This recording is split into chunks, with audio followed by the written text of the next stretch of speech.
Welcome back to Jersey Matters.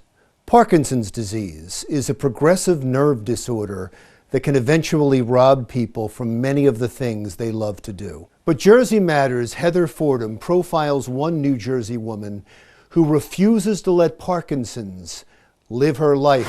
In the depressed areas of Newark's Lower Broadway is where you'll find Susan O'Rourke's nonprofit Art Front Galleries.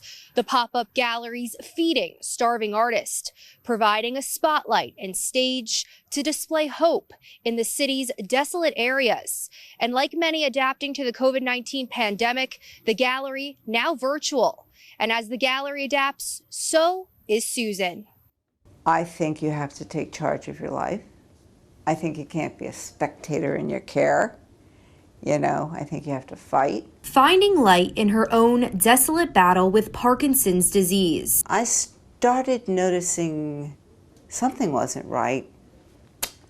It's hard to do the math. At least 8 or 9 years ago. It was about the time my first husband was dying of cancer. Her diagnosis coming just after joining Art Front Galleries, where she met the founder and now her husband. I was just tired. I'd get up and I'd have to take a nap. I couldn't get through the day without a nap. But then it was time to go to bed and I couldn't sleep either. Maybe I slept for an hour or two and then I was up. Medication prescribed by the neurologist to control her tremors resulted in waking, depression, and fatigue. It was hard. It was hard. Not impossible, but hard.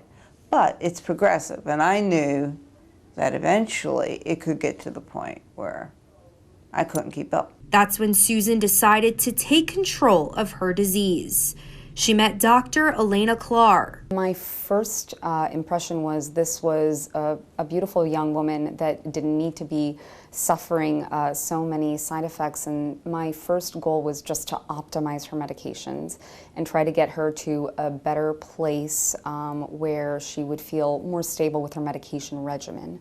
In September, Susan became a recipient of a surgery called deep brain stimulation. Theoretically, the idea is that the electrical pulses of energy are somehow rewiring the motor circuit in the brain so that we can get rid of tremors, so that we can help people walk faster, so that we can help people feel less stiff.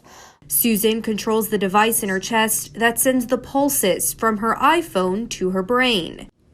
So obviously my left side is where most of my symptoms were, because you can see the numbers much higher there. Together, DBS and Dr. Clark have given Susan the second wind of life. Again, 70, wasn't ready to stop. I'd like another decade or two of good life, and I think this has given it to me.